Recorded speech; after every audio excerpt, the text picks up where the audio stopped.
Jazakumullah khairan katsir. Awali, assalamualaikum warahmatullahi wabarakatuh.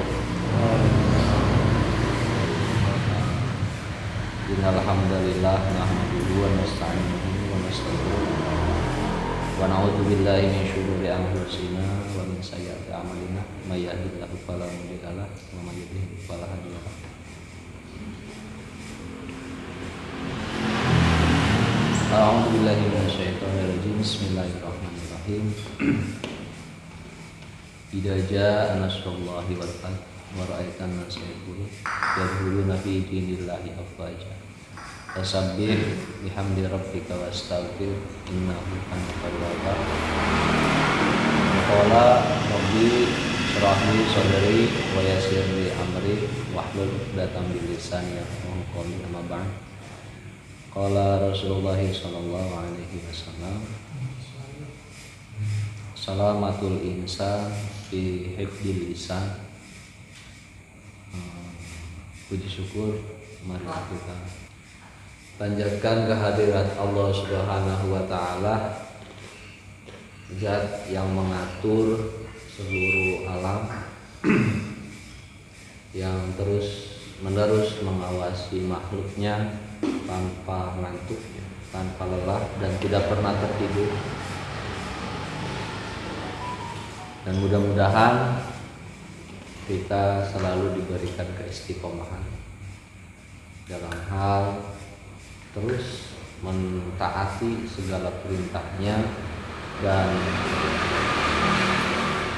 semampu mungkin membuat benteng diri untuk menghindari segala apa yang dilarang.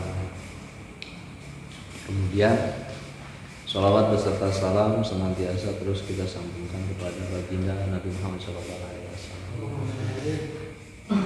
Insyaallah ikhwan para hadirin yang mudah-mudahan di malam hari ini kita duduk sama rata ya, dalam rangka bukan menggurui dan apa yang tadi disampaikan oleh Pak Moderator ya, Pak Alfi, bahwa di malam hari ini adalah pertama, dan bagi saya pun ini pertama ya, diberikan tanggung jawab yang mungkin sangat jauh dari kata sempurna, bukan, sekali lagi bukan menggurui ya.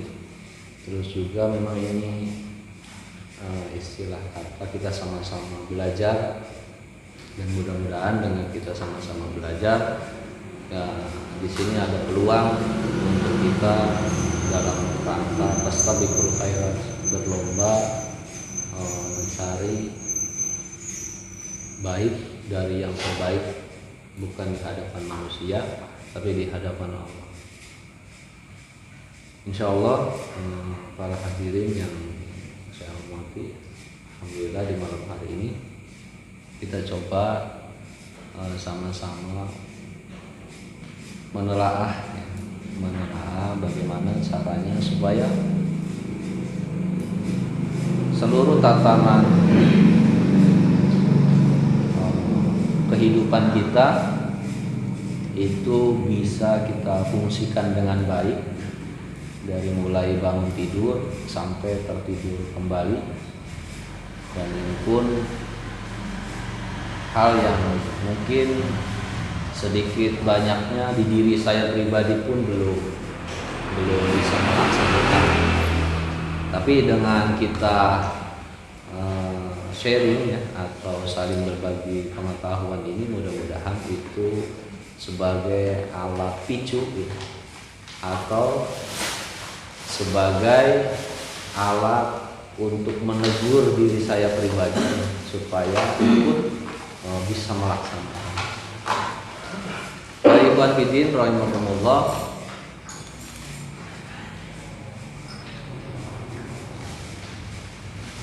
Di banyak ya penjelasan di dalam Al-Quran yang mengupas perintah-perintah Allah dan mengupas larangan-larangan Allah.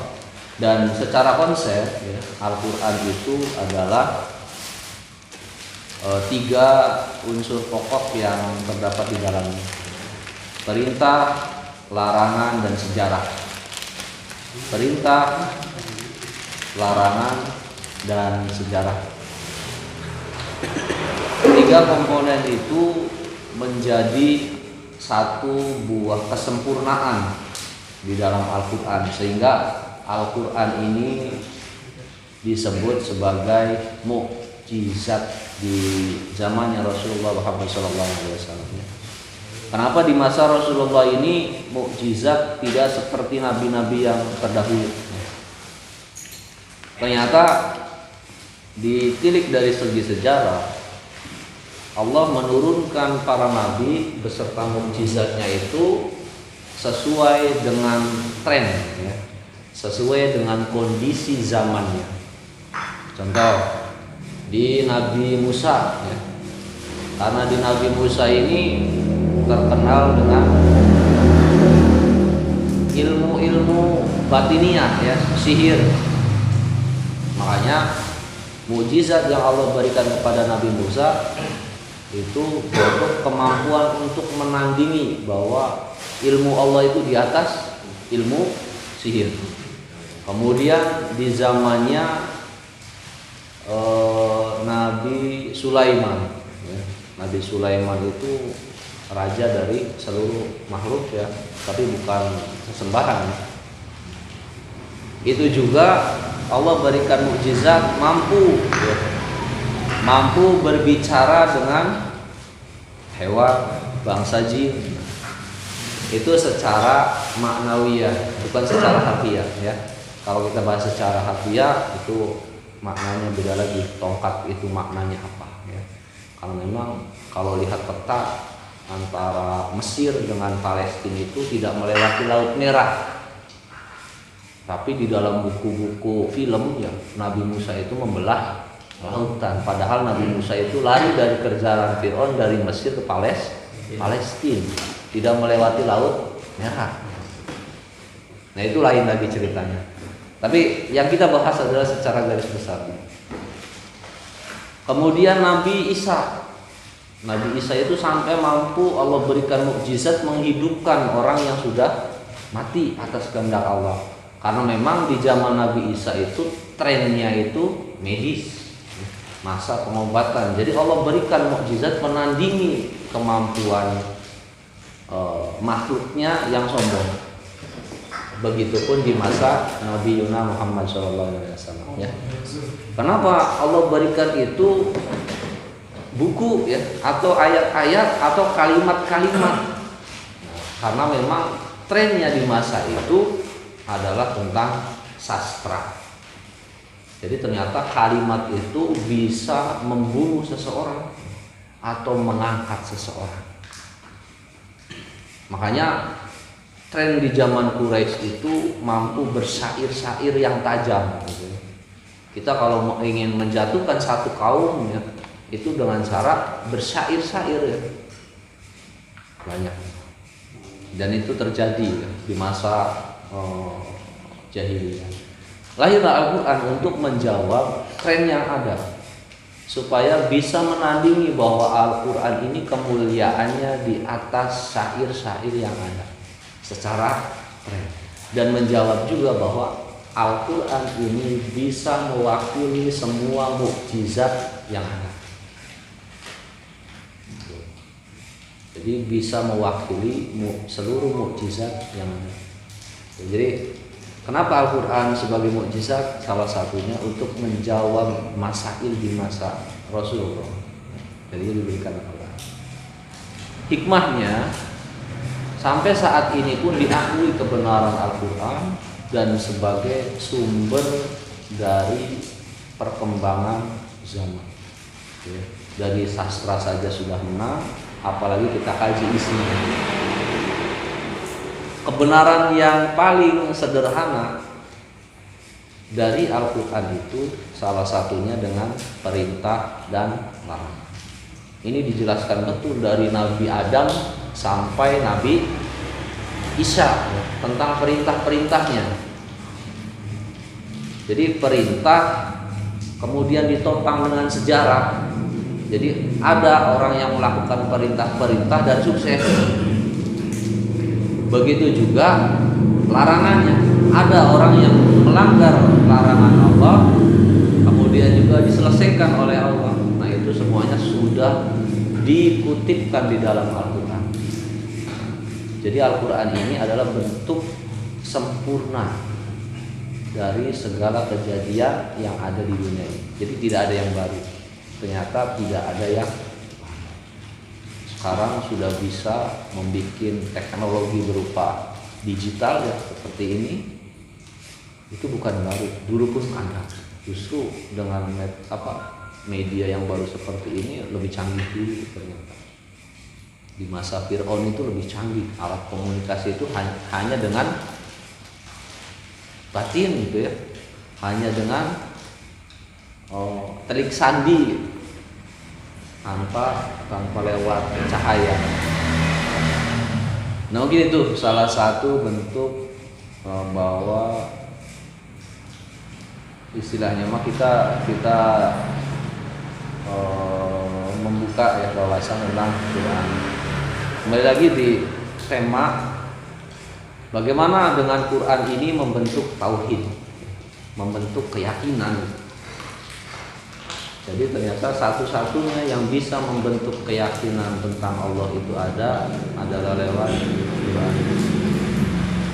Karena ada alam, ada ilmu, ada Allah gitu ya. Jadi untuk mengenal Allah lewat alam juga lewat ilmu ya, lewat kauniyah dan lewat kauliyahnya.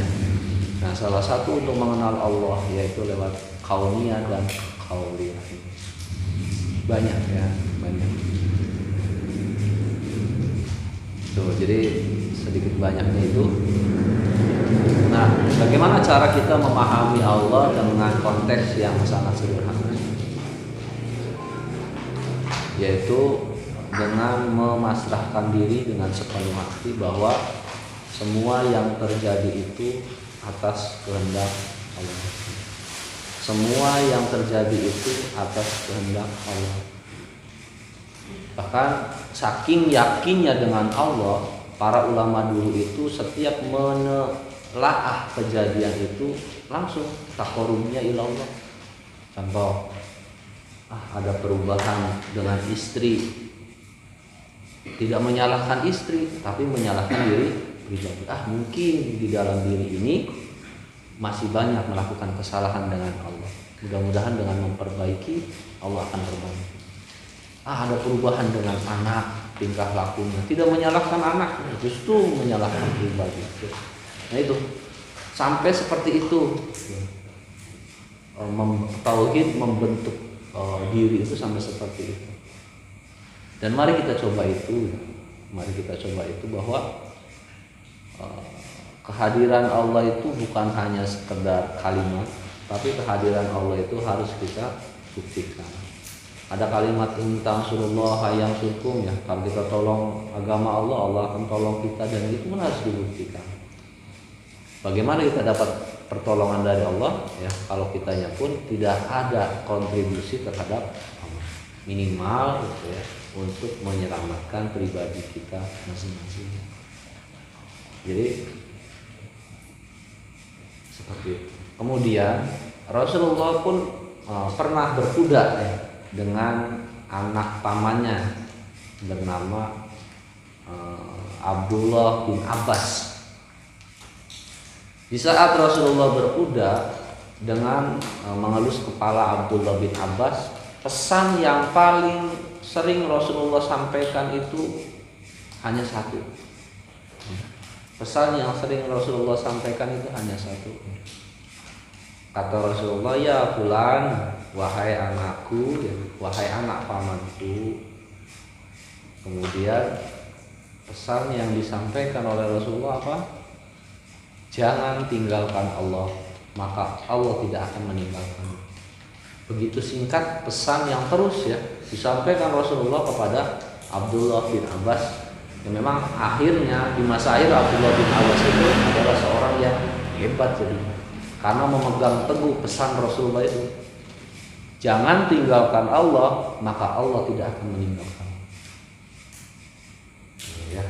Entah tafsir realnya seperti apa, tapi sedikit banyaknya kita mulai bisa mencerna.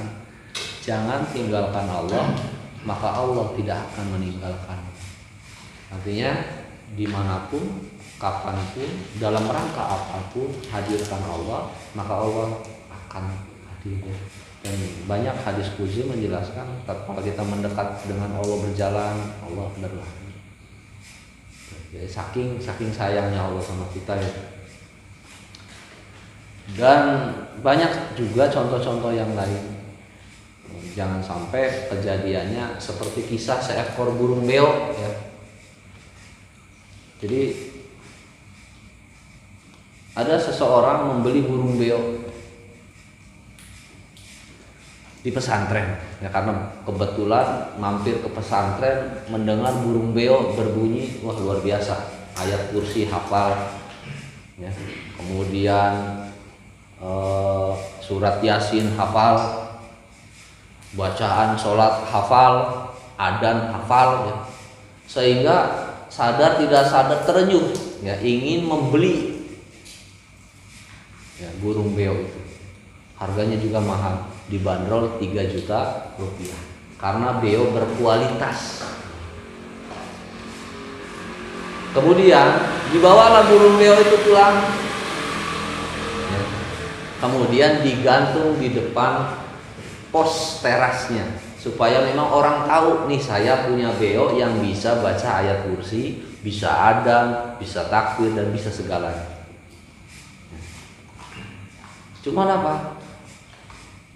Karena beo ya, seringnya banyak komunikasi dan interaksi ya. Salah satunya di pos tersebut banyak nongkrong anak-anak muda yang bahasa lisannya itu ya, mohon maaf ya, tidak bisa dipertanggungjawabkan ya.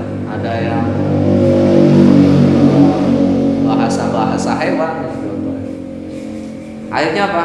Si burung beo itu yang tadinya hafal ayat kursi, hafal surat Yasin ya, tidak malah bisa merubah situasi lingkungannya, malah merubah situasi yang ada di dalam dirinya. Yang tadinya bismillahirrahmanirrahim ganti ya, plok.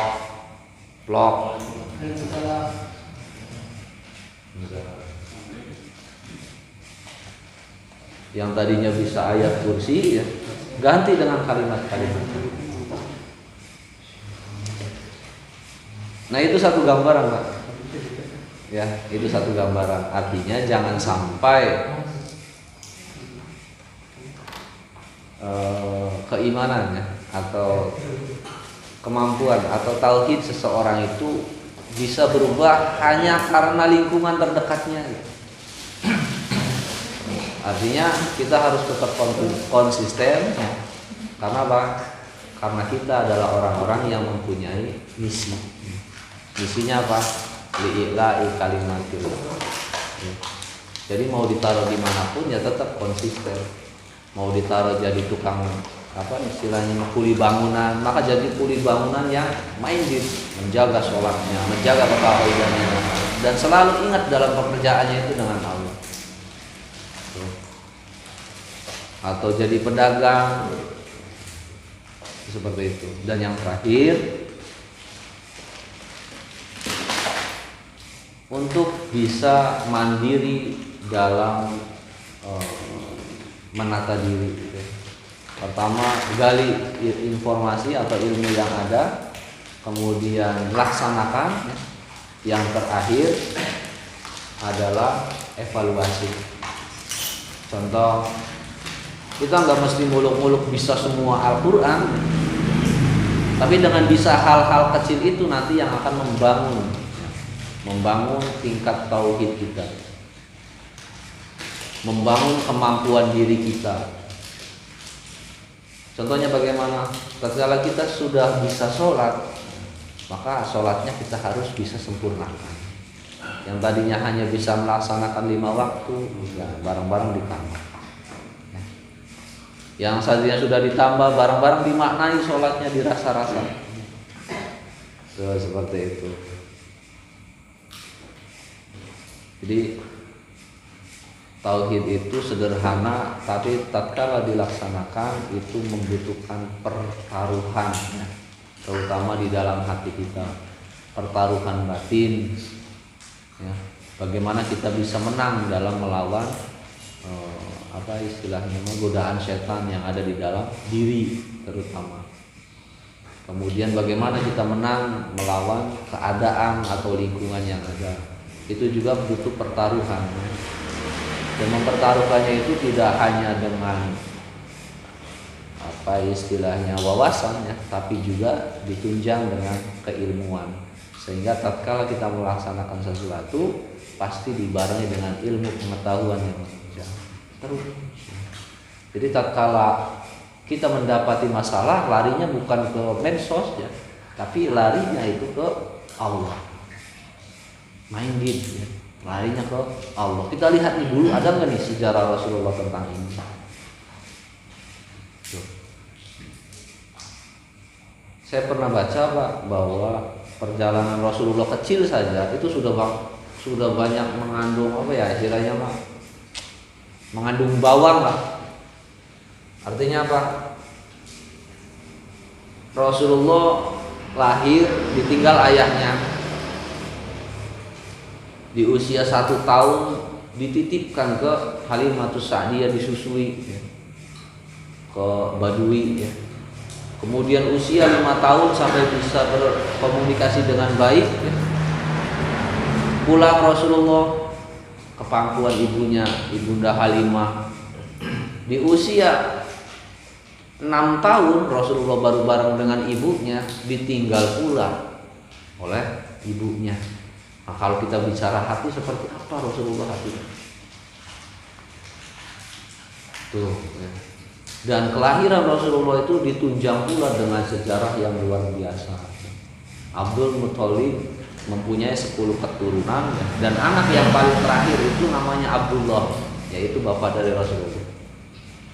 Yang sebelum kelahiran Abdullah, Abdul Muthalib itu bernadar kepada Allah, ya Rabb, jika lahir 10 keturunan aku ini laki-laki semua, maka salah satunya akan kutumbalkan atau akan istilahnya akan aku persembahkan untuk Rob pemilik Ka'bah. Karena Abdul Muthalib saat itu adalah pemilik Ka'bah. Lahirlah Abdullah. Tuh. Lahirlah Abdullah. Itu awal lahir Rasulullah pun sudah luar biasa ceritanya. Lahir Abdullah, kemudian nadar itu akhirnya menjadi bayangan yang menakutkan Abdul Muthalib. Tidak dilaksanakan, sudah kadung terucap di masyarakat Quraisy waktu itu bahwa dia bernadar mempersembahkan anak yang terakhir yang ke-10 jika laki-laki, dan lahirlah laki-laki yang bernama Abdullah ini. Itu. Kalau tidak ditunaikan maka akan jadi laknat. Dulu kebiasaan orang Quraisy kalau tidak ditunaikan nadarnya akan turun laknat. Karena memang Ka'bah waktu itu meskipun jahiliyah ada juga sebagian yang kuat tauhidnya, yaitu dari keturunan Ismail, termasuk apa istilahnya Abdul Muthalib nasabnya ke sana. Nah, setelah itu Abdul Muthalib akhirnya menyampaikan nadarnya dan ingin membunuh atau mempersembahkan Abdullah kepada Allah atau kepada Rabb pemilik Ka'bah. Di saat itulah pertolongan Allah datang, ya. Artinya apa? Para rohib-rohib tidak mempersetujui adat istiadat membunuh di saat itu. Akhirnya mengganti Abdullah dengan 100 ekor unta. Itu awal-awal. Tumbuh dewasa menikah dengan Aminah.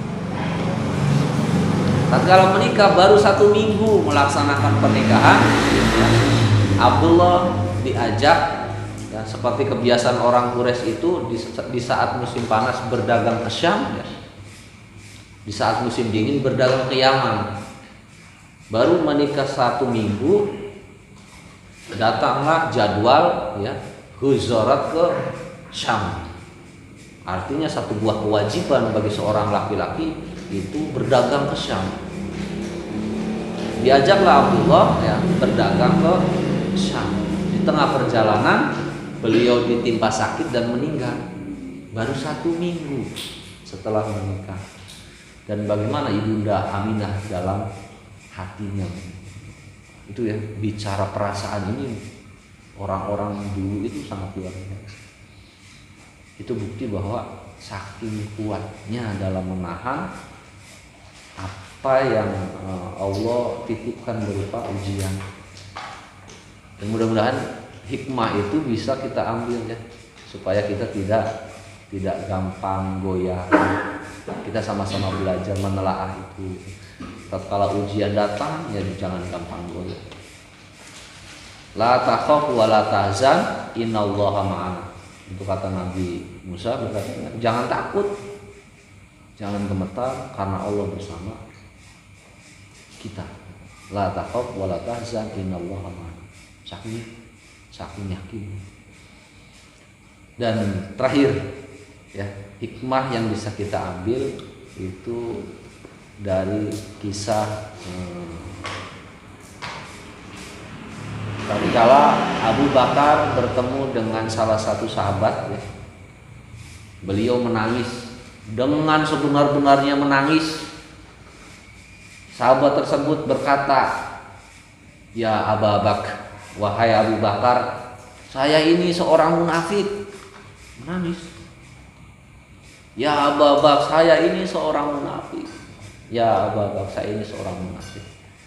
Jadi aneh banget, munafik tapi ngomong gitu.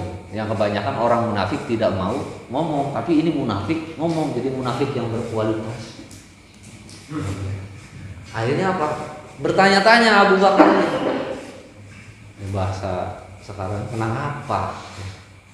Yang lain itu orang munafik yang hebat sekalipun dia tidak bakal ngomong bahwa dirinya munafik.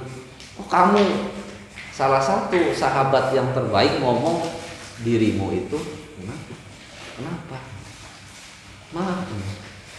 Apa yang kamu lakukan? Ternyata beliau sahabat tersebut berkata, ya Abu Bakar, wahai Abu Bakar, tatkala aku bersama Rasulullah, meningkatlah keimananku,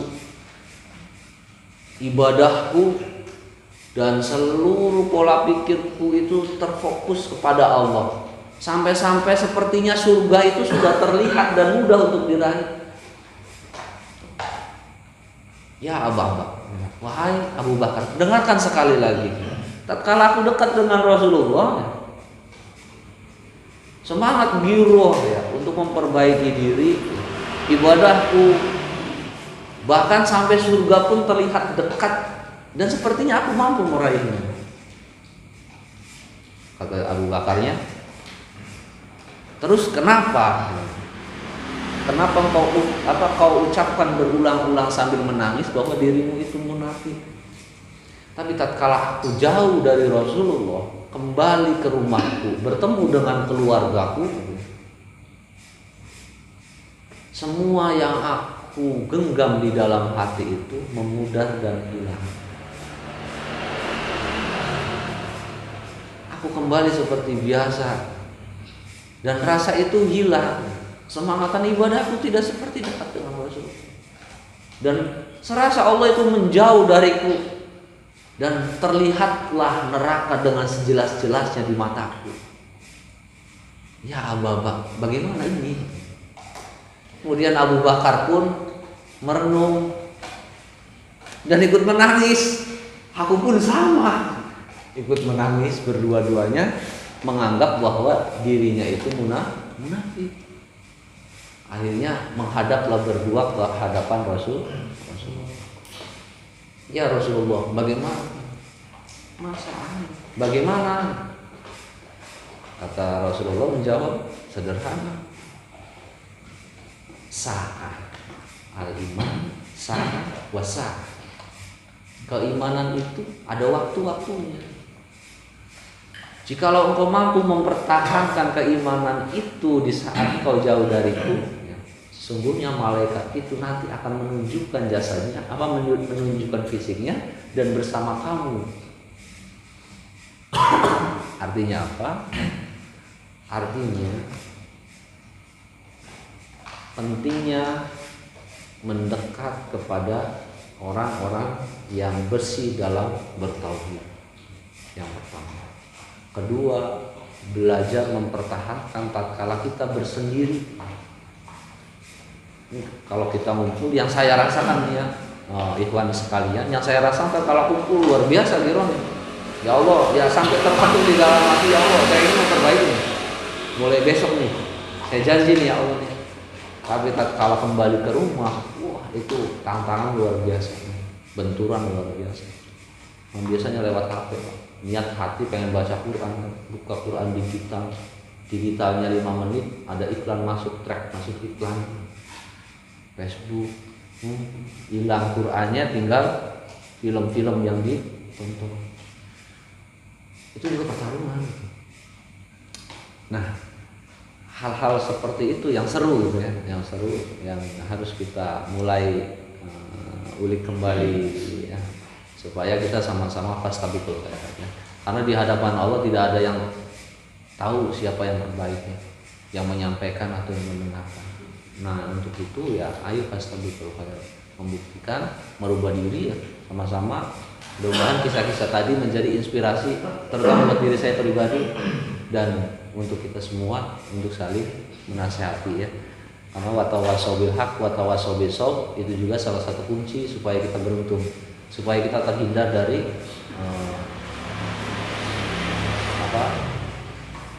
wal asri innal insana lafi khusr ya, terhindar dari celaka. Terima kasih, mungkin itu yang bisa saya sampaikan. Mohon maaf apabila tidak terarah ya. Kemudian mungkin banyak hal yang belum sempurna disampaikan. Saya sekali lagi ucapkan mohon maaf ya, mohon maaf ya. Dan kembali saya tegaskan, bukan menggurui tapi kita sama-sama belajar. Dan alhamdulillah mungkin di pertemuan berikutnya digilir ya, siapa kembali barangkali punya inovasi dalam keilmuan. Idina siratal mustaqim, astagfirullahaladzim. Assalamualaikum warahmatullahi wabarakatuh. Saya kembalikan ke pembahasan.